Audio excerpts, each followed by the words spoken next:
Hello বন্ধুরা, ব্যাপারিয়ান ব্লগে তোমাদের স্বাগত। অনেক দিন হয়েছে আমি আমার এই চ্যানেলটাতে সেরকমভাবে ব্লগ ভিডিও বানাতেই পারছি না, তাই ভাবলাম আজকে বরঞ্চ তোমাদের সাথে ছোট্ট একটা মিনি ব্লগ শেয়ার করে দিই। সারাদিনটা কিভাবে কাটিয়েছি তা তো আর শেয়ার করা হলো না, বরঞ্চ আজ বিকেলটা আমি কিভাবে কাটাচ্ছি সেটারই একটা ছোট্ট মুহূর্ত তোমাদের সাথে শেয়ার করছি। দুপুরে ভাত ঘুম দিয়ে ওঠার পর যেই বিকেল হলো, বিকেল হতে না হতেই বন্ধুরা আমি গাছের পরিচর্যা করতে শুরু করে দিয়েছি। জানো তো বন্ধুরা, আমার ছাদ বাগানে আমি কিন্তু অনেক নতুন নতুন গাছ লাগিয়েছি। এরপর আরও একটা ভিডিওয় তোমাদের আমার নতুন গাছগুলোর সাথে পরিচয় করিয়ে দেবো। এই গাছগুলোতে একটু জল দিচ্ছিলাম, এই করতে করতে কখন যে সন্ধ্যা হয়ে গেল বুঝতেই পারলাম না। আর এখন এসছি জামা কাপড়গুলো তুলতে। সময় যে কিভাবে কেটে যাচ্ছে বুঝতেই পারছি না।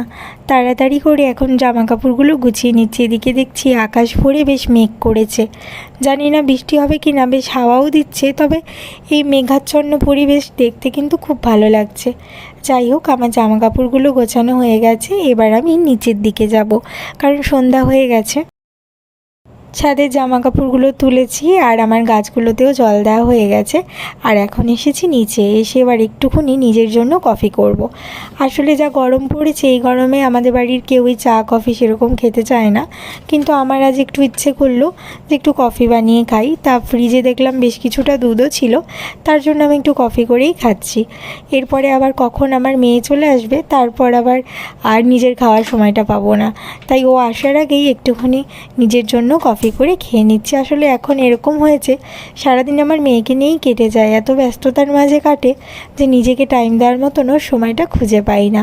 তো যাই হোক, এখন কফি খেতে খেতে নিজের সাথে একটু সময় কাটাবো, যতক্ষণ না আমার মেয়ে আসছে, তারপর আবার ওকে নিয়েই ব্যস্ত হয়ে পড়বো। আমার প্রত্যেক দিনের বিকেলটাই একই রকমভাবেই কাটে, যে কারণে সেরকম নতুন কিছু করারও থাকে না। রোজ এই একই রুটিন, কাজ করো, তারপর নিজের মেয়েকে সামলাও, এবং অবসর যেটুকু সময় থাকে সেটুকু টাইম নিজে সেলাই ফোড়াই, এটুকু নিয়েই কেটে যায়। তাই অন্য কোনো কাজ বা অন্য কিছু করার সেরকম সময়ও পাই না। এই জন্য এতদিনে আমি ভিডিও দিতে পারছিলাম না, কারণ আমার মেয়ের সাথেই বেশি টাইমটা আমার কাটাতে হচ্ছিল। এখন যেহেতু একটু বড় হয়েছে, তাই একটুখানি সময় পাচ্ছি ভিডিও করার, তাই এখন ভিডিওগুলো করছি।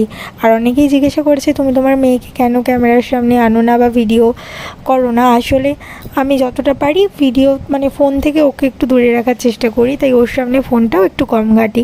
এখনও নেই, তাই আমি ভাবলাম সেই ফাঁকে বরঞ্চ একটা ছোট্ট ভিডিও শেয়ার করে দিই।